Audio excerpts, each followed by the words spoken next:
আল্লাহ বলেন পৃথিবীর মধ্যে যত জানদার প্রাণী আছে, শুধু মানুষ না বাবা, শুধু গরু না, ছাগল না, ছোট্ট একটা পিপিলিকা থেকে নিয়ে শুরু করে সমুদ্রের ভিতরে যত বড় বড় মাছ আছে, যত বড় বড় প্রাণী আছে, বনে জঙ্গলে যত বড় প্রাণী আছে, প্রত্যেকটা প্রাণদার বস্তুকে মৃত্যুবরণ করতে হবে। মৃত্যুবরণ করতে হবে, কোনো সন্দেহ আছে? কুরআনুল কারীম এটা বলতেছে, কুল্লু নাফসিন যায়িকাতুল মাউত। এবং মৃত্যুবরণ করলে যদি আমাদের শেষ হয়ে যাইতো, মৃত্যুবরণ করলে যদি আমাদের সমাপ্তি ঘটতো, আমাদের কোনো টেনশন ছিল না। আমরা আমাদের জীবনের প্রত্যেকটা সেকেন্ড, প্রত্যেকটা নিয়ামত, প্রত্যেকটা সময় যা আছে আমরা যেইভাবে ইচ্ছে সেভাবে ব্যবহার করতাম। যদি মারা গেলেই আমরা শেষ হয়ে যাইতাম, বাবা কোনো টেনশন আমাদের ছিল? কোনো টেনশন ছিল? টেনশন ছিল না। কিন্তু টেনশন আইসা দাঁড়াইছে এক জায়গায়। কোন জায়গায়? আল্লাহ রাব্বুল আলামিন এই আয়াতের পরের অংশে বলেন, ওয়া ইন্নামা তুওয়াফাউনা উজুরাকুম ইয়াউমাল কিয়ামাহ। দুনিয়ার মধ্যে তুমি যেই কাজগুলো করবা, দুনিয়ার মধ্যে তোমার যা আমল হবে, মনে রাখো মৃত্যু তোমাকে বরণ করতেই হবে। মৃত্যু বরণ করার পরে তোমার দুনিয়ার মধ্যে যে আমলগুলো তুমি করছো, তোমার যৌবন বয়সে তুমি যেইভাবে তোমার জীবনকে কাটাইছো, তোমার জীবনের প্রত্যেকটা মুহূর্ত, প্রত্যেকটা সেকেন্ড তুমি কোন কাজের মধ্যে ব্যয় করছো, এই প্রত্যেকটা কাজের প্রত্যেকটা সেকেন্ডের পরিপূর্ণ হিসাব আল্লাহর কাছে দিতে হবে। আল্লাহ বলেন, ফামান ইয়ামাল মিসকালা যাররাতিন খায়রান ইয়ারাহ ওয়া মান ইয়ামাল মিসকালা যাররাতিন শাররান ইয়ারাহ। আল্লাহ রাব্বুল আলামিন বলেন, বান্দা, ঘরের ভিতরে বাড়ির মধ্যে একটা মানুষও নাই, তোমার ঘরটা, তোমার বাড়িটা বাউন্ডারি করা, তোমার বাউন্ডারির ভিতরে কোনো মানুষ নাই, তার ভিতরে একটা বাড়ি, বাড়ির ভিতরে 10টা রুম, তুমি একটা রুমের ভিতরে গিয়া ঢুকছো। এই রুমের ভিতরে ঢুকার পরে শীতের দিন দরজা লাগায়া তুমি ল্যাপ নিছো, কম্বল নিছো, কম্বলের নিচে কাঁথাটা নিছো, কাঁথা নিয়া তুমি সেই কাঁথার নিচে শুয়ে শুয়ে যে মোবাইলটা দেখছিল, রে বান্দা, আমি আল্লাহ রাব্বুল আলামিন তোমার এই মোবাইল দেখার দুনিয়ার কোনো মানুষের দ্বারা তোমার ব্যাপারে জানা সম্ভব না হইলেও আমি আল্লাহ রাব্বুল আলামিন তোমার 2 কাঁধের মধ্যে কিরামান কাতিবিন যে 2টা নিযুক্ত করে দিয়েছি। মনে রাখো এই 2 জন ফেরেশতা তোমার জীবনের প্রত্যেকটা নেক আর বদ আমলকে লিখতেছে। আল্লাহ বলেন, ফামান ইয়ামাল মিসকালা যাররাতিন খায়রান ইয়ারাহ। তোমার জীবনের যাররা পরিমাণ নেক আমল যদি তুমি করে থাকো, এই নেক আমল কিয়ামতের দিন তোমাকে দেখানো হবে। আল্লাহ বলেন, ওয়া মান ইয়ামাল মিসকালা যাররাতিন শাররান ইয়ারাহ। আর যদি তুমি একটা বদ আমল, কিঞ্চিত পরিমাণ, যাররা পরিমাণ যদি একটা খারাপ কাজও করে থাকো, তোমার রব তোমাকে সেটাও দেখাবেন।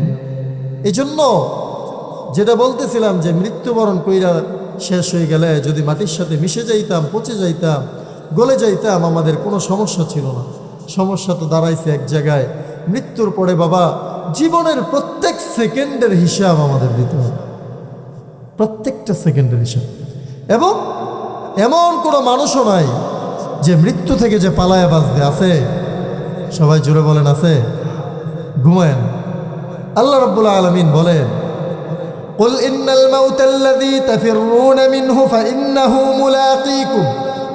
আল্লাহ বলেন, হে আমার বন্ধু, হে আমার হাবিব, কুল, আপনি বলে দেন, ইন্নাল মাউতাল্লাযী তাফিররুন, তোমরা যেই মৃত্যু থেকে পালায়া বাঁচতে চাও, তোমরা যেই মৃত্যু থেকে পালানোর জন্য পাকুন্দিয়া সদর হাসপাতালে যাও, তোমরা যেই মৃত্যু থেকে বাঁচার জন্য পালিয়ে বেড়াও কিশোরগঞ্জে, ময়মনসিংহে, ঢাকা হাসপাতালগুলোতে যে তোমরা ঘোরো, এই যে মৃত্যু থেকে বাঁচার জন্য কত চেষ্টা প্রচেষ্টা, বাড়িঘর বেইসা, জমি বেইসা, কত চিকিৎসা, ক্যান্সারের রোগী 50 লাখ 60 লাখ টাকা খরচ করে ফেলছে শুধু মৃত্যু থেকে বাঁচার জন্য।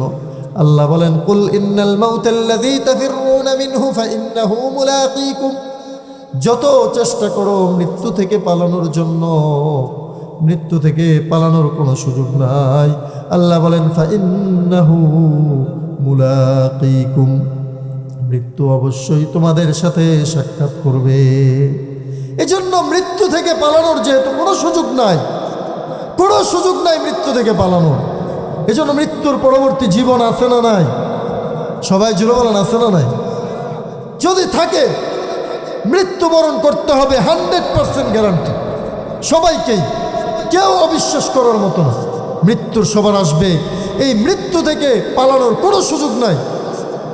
কোরআনুল কারীম স্পষ্ট ঘোষণা করতেছেন এগুলো।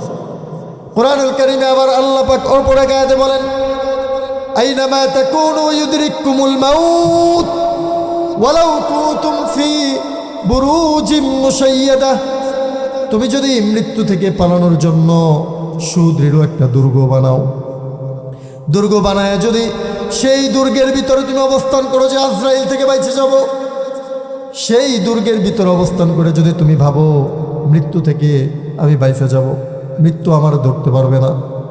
আল্লাহ পাক রব্বুল আলামিন বলেন আইনামা তাকুনু ইউদরিকুমুল মাউত, তুমি যেখানে থাকো মৃত্যু তোমাকে ধরবেই ধরবে, মৃত্যু তোমাকে ধরবে। এই এলাকার প্রত্যেকটা যুবক মুরব্বী, প্রত্যেকটা নারী পুরুষ যারা আছে সবার মাথার ভিতরে এটা রাখতে হবে, মৃত্যু থেকে পালানোর কোনো সুযোগ নাই, কোনো সুযোগ নাই। কিন্তু দুঃখের বিষয় হলো এই জিনিসটা আমাদের সমাজের মানুষ ভুলে বসেছে। যদি স্মরণ থাকতো কোনো গুনাহ একজন মানুষের দ্বারা হইতো না, কথা ঠিক না বেঠে? কোনো মানুষের দ্বারা হইতো।